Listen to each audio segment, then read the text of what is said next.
got to really, if there's any doubt that he's the guy in the future, I mean, I think he is the guy, barring injury, and they're going to have to take care of him. And he's a guy who can win a couple playoff games, Tyler. He played well. I mean, he stood in there in bad weather against a really kind of a desperate Bear team. And then in the overtime, the crowd was on fire. Bears haven't made this miracle comeback, and he really did the job. So that, You say take care of him. Are you speaking financially? Like he needs a yes, contract extension? yeah. So what's the ballpark? How much? I don't know. But we don't know anything about JJ McCarthy as a professional I mean, you've player. seen JJ McCarthy as much as I have. anybody. Every game he's ever played, I've seen. And I just don't know. He's a young kid. I don't know how he's going to react in the NFL. You never do. And his season ended, what, August 15th, I believe, and he's had a surgery. Sam Darnold's pretty good. He's proven that now. He can scramble, he has wheels, he's not afraid. Yeah, he takes a few too many sacks holding the ball. Yeah, he's capable of throwing a bad ball, but he hasn't been throwing picks in for about the last month. He's cut back on the the bonehead plays. They're nine and what are they? 9-3, 9-2. He's 9-2. You can't get rid of that. I don't know what's going to happen, but I don't see how they can move on from him.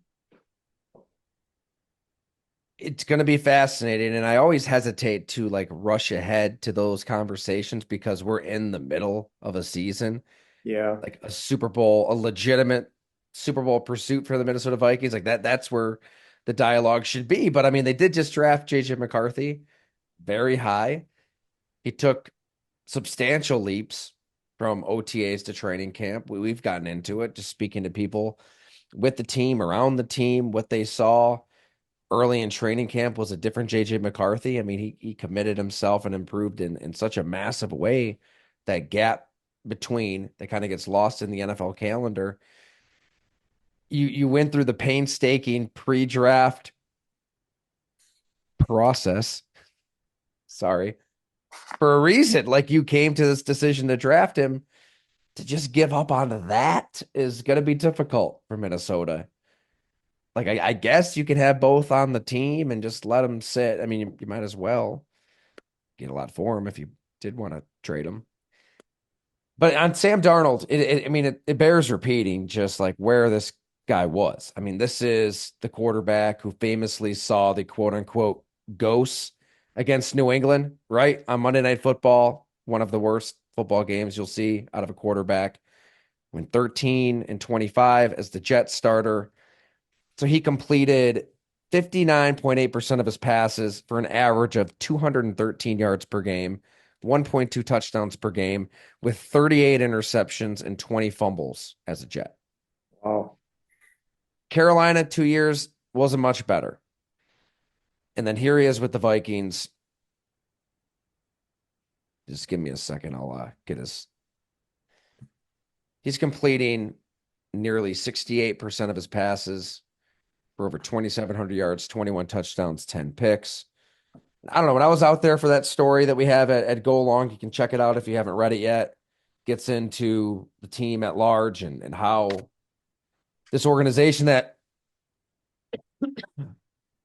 not just us, I mean, they were universally picked to finish last in the division.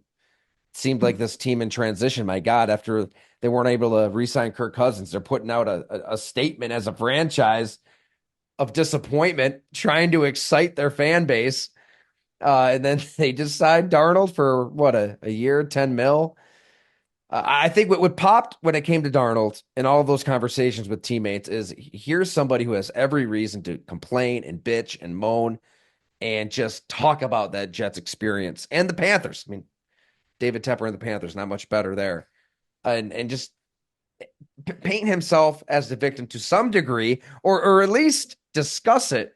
And he really hasn't at all. Not in press conferences, not privately. I'll just read a couple quotes from teammates here. This is Harrison Smith. He's been around forever, obviously, on defense. Quote, normally, if you are searching for your confidence or you don't have it, you might look back and say, well, I didn't have much of a chance there, and it wasn't all my fault. He's not worried about that. He's worried about being here and being the best player he can. It doesn't happen that often. Normally, when a guy starts out bad and goes somewhere else and it doesn't go well, that's pretty much it. It doesn't really matter where you go after that. There's definitely perseverance that needs to be respected there. I mean, it's so true. Think about these guys that just bust out. Top 5 picks, it doesn't work out. Their confidence is just shot. They can never recover. But he's had it all along. This is Nick Mullins. He's with him day in and day out on his refusal to be a victim. Quote, it's a strength. Go back and look at the way the games have flowed. If adversity is hit, he's done a great job of bouncing back. Once you go through it, it's hard. But once you can get to the other side and earn yourself a new opportunity, it's awesome to see guys take advantage of it. And he's definitely done that. It's a challenging position. That's kind of the beauty, isn't it? It's why we love it as much as we do. We know it's hard, but that makes success so much sweeter. And I love this from Brian O'Neill. Nobody cares if you're banged up. Nobody cares what the circumstances are. It's kill or get killed league. And hopefully we can provide him with favorable circumstances. I, there is something to be said for the mental toughness. Everything he went through, to be calloused, to be beat down, to be written off as a bust by everybody. He's gotten this chance. He's made the most of it. He's a reason they're winning. I mean, we can talk about Kevin O'Connell's play design, which has been marvelous. Justin Jefferson, how that affects the game planning. I mean, you just laid it out. Chicago's just sending so much attention his way. So he goes to Jordan Addison. He goes to TJ Hawkinson. But now his left tackle's down. And then the guy they trade for at left tackle goes down. And Sam Darnold goes through a pretty rough stretch there. That Jacksonville game, all those turnovers. And you're wondering, is he turning into a pumpkin? Like, is he reverting back to who he's always been? I feel like he's steadied and he's recovered, and he is a quarterback they can win playoff games with at this point. Here's a question, though, for you, Bob. Sam Darnold or Jordan Love? Who are you picking to win a game right now?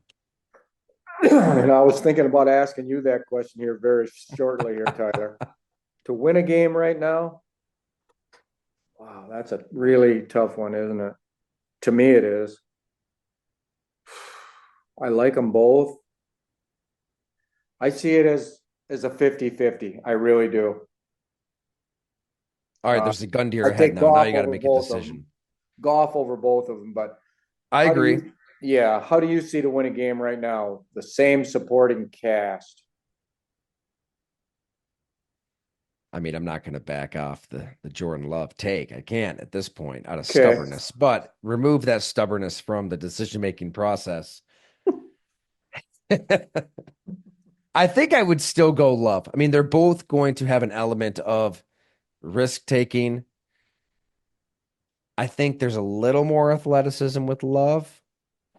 And Yeah, man, even in this game against San Francisco, he just drove the ball downfield a few times in a way that I don't think Darnold can. A little more. I mean, they're both daring, but I I think agree. that when Jordan Love is daring, there's a little more horsepower. So I'd go Love. You know what the age difference is between these two guys? Darnold's 27, Love's 26. You think it should be like 4 years difference, you know? That's amazing. Darnold is 27, and with QBs going to 37, are they going to turn their back on a proven commodity unless no, they're not. You can't give up a guy who's ranked 7th in the league in passer rating. Whatever happens in McCarthy happens. I mean, he can sit there for a couple of years and maybe Darnold will get injured or something, but he's Minnesota's property and he just sits. You're right. I forget how young he is. He came into the league young. And I'm sure Kevin O'Connell and Kwesi Adolfo-Mensah, they're smart. They're looking around the NFL.